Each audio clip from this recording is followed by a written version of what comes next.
The Toronto Maple Leafs have had one of the best goal scorers in NHL history, dating back to 2016-17. He debuted with 4 goals in his first game, and has never looked back since.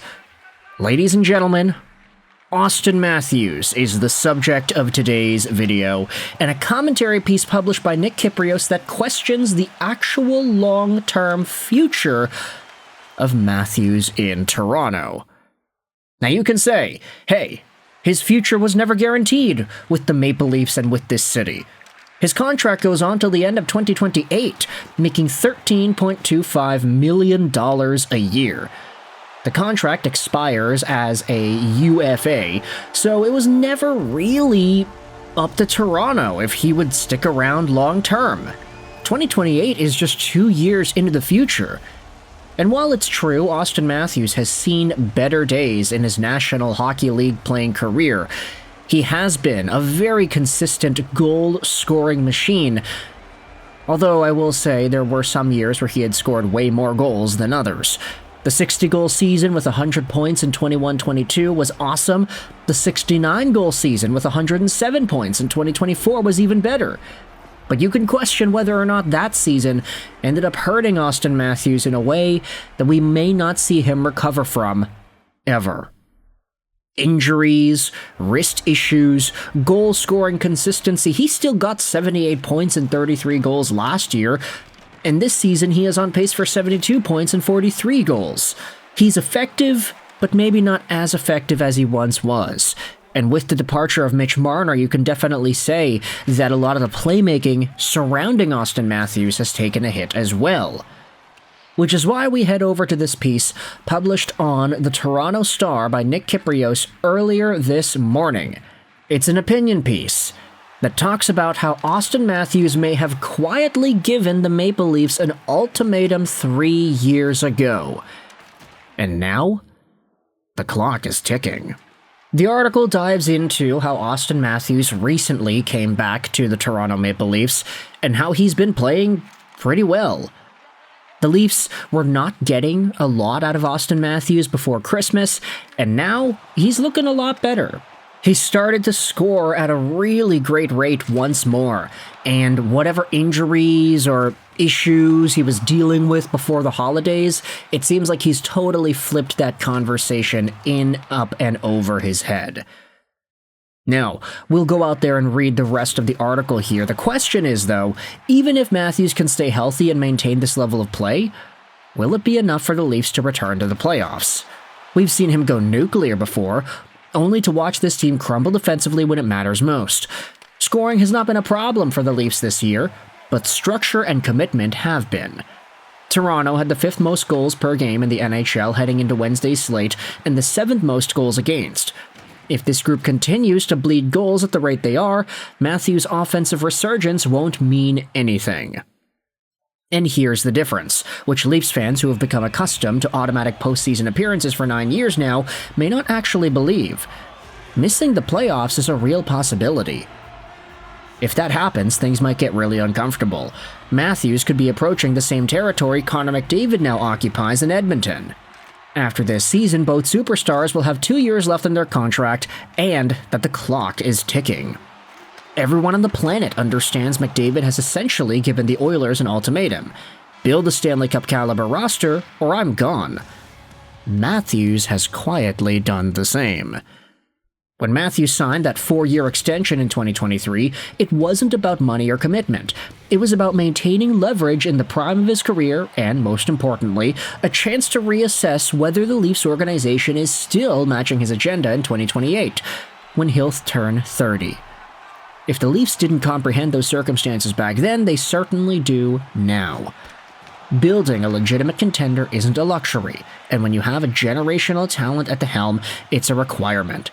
And Matthews has surely seen warning signs of what a long-term future in Toronto might look like. In a short span, he's watched changes ripple through ownership, the front office, behind the bench, and most importantly, in the lineup. He has seen the team's prospect and draft capital thinned to the bone. Matthews has watched elite NHL players force a change of scenery, like Tkachuk did with the Flames in 2022 and Quinn Hughes with the Canucks this season.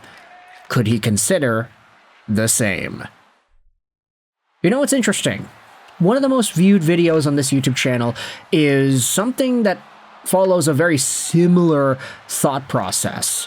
It got 200,000 views 3 years ago, and it's the idea of Auston Matthews pulling a Johnny Gaudreau. Now, I think these days that might mean a lot different, so let's be nice in the comment section. But the idea was always there. Johnny Gaudreau ended up leaving in free agency. He didn't stick around in Calgary, and then conversations arose as to whether or not Auston Matthews could do something similar. And it's funny because now we're talking about Matthews potentially doing something similar again, this time following the footsteps of a Matthew Tkachuk or a Quinn Hughes. Tkachuk forced his hand. He was an RFA that summer, but he did not want to stay in Calgary. There were only a select handful of teams that he was actually willing to stick around long-term with, and that mostly included teams in the mid-eastern southern part of the USA. Quinn Hughes? Similar situation. There wasn't a contract negotiation going down at the time, but he made it very clear that when the summer would approach that he would be eligible to re-sign, he would not do that. And so, by all accounts, the Vancouver Canucks, they had the opportunity to just tell Quinn, hey, suck it up, bro, you're the captain. We have you on contract till 2027, we're going to use you till 2027. They had the opportunity to do that, but Jim Rutherford, stand-up guy, wants to maintain a positive relationship with his agents, ended up shipping Quinn Hughes out to a winning environment, a place that's a lot better, because they're a better team, according to Quinn Hughes himself. And that, I think, was always the biggest thing for Quinn. He wanted to win, he wanted to be a part of a franchise that can consistently contend and compete in the playoffs.